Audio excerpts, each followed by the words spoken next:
तो देखिए, सब तो काम ज़मीन तो मेरा ही दिलाया हुआ है। अब इससे कोई नकार नहीं सकता। जिसको सबूत चाहिए उसको हम सबूत भी ला करके दे देंगे।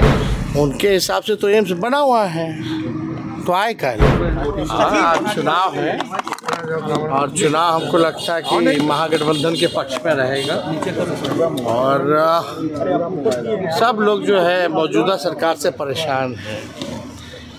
जिस तरीके से अपराध बढ़ रहा है, भ्रष्टाचार बढ़ रहा है, बिजली के बिल से लोग परेशान हैं, मीटर से परेशान है, सर्वे जो हो रहा लैंड का उससे परेशान है। सरकार नाम की कोई चीज़ बिहार में है ही नहीं। जिस हिसाब से बिहार के साथ पक्षपात किया गया, विशेष राज्य का दर्जा तो नीतीश जी भूल ही गए। भाजपा तो दे ही नहीं रही है, ना विशेष पैकेज मिल रहा है। और जहाँ तक प्रधानमंत्री जी आए हैं तो इसके बारे में तो बात करेंगे नहीं। वो जो हम लोगों ने आरक्षण बढ़ाया था उसको ये लोग ख़त्म करने पे तुला हुआ है। हालांकि कोर्ट में मामला चल रहा है, राष्ट्रीय जनता दल लड़ रही है। वहाँ एम्स का पीएम मोदी तो पहले ही एम्स बना दिए थे, तो अब क्या शिलान्यास करने आए? वो तो एम्स बना ही हुआ है ना। वहाँ पीएम मोदी ने तो अपने भाषण में बोला था। लेकिन बात समझिए,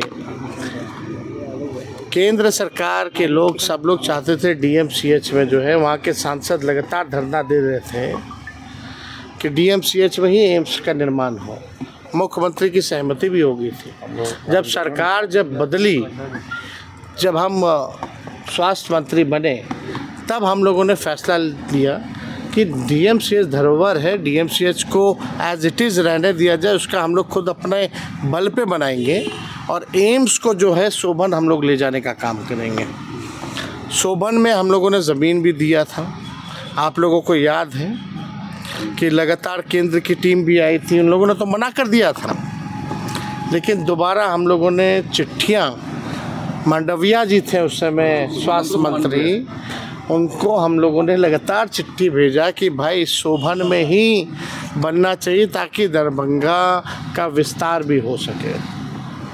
तो देखिए, सब तो काम ज़मीन तो मेरा ही दिलाया हुआ है। अब इससे कोई नकार नहीं सकता। जिसको सबूत चाहिए उसको हम सबूत भी ला करके दे देंगे और लोग जान भी रहे। तो हम लोग तो देखिए सोबन में चाहते थे कि हो ताकि दरभंगा का विस्तार हो और डीएमसीएच जो धरोहर है वो भी जो है बढ़े, आगे बढ़े, वहाँ भी नया इंफ्रास्ट्रक्चर बने। उसका काम चल भी रहा है और हम लोग तो चाहते हैं कि जल्द से जल्द जो है इसका निर्माण हो। लेकिन जितना टाइम विलम्ब जो हुआ है, जो वेस्ट टाइम हुआ, वो केंद्र सरकार की वजह से हुआ। हम लोग मेरे आते ही तो फटाफट ज़मीन दिया गया। बताओ ज़मीन मिला कि नहीं?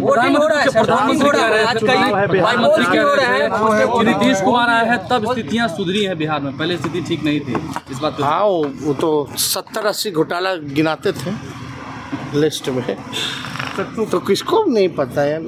देखिए, अब एनडीए से भरोसा लोगों का उठ चुका है।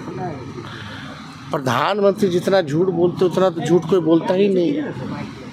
ना उनके पास सही आंकड़े होते हैं। उनके हिसाब से तो एम्स बना हुआ है, तो आए क्या? हमसे जुड़े रहने के लिए हमारे YouTube चैनल को सब्सक्राइब करें और नई वीडियो की नोटिफिकेशन के लिए बेल आइकॉन को दबाएं। अगर आप ये वीडियो Facebook पर देख रहे हैं तो लाइक जरूर करें और ज्यादा से ज्यादा शेयर करें। धन्यवाद।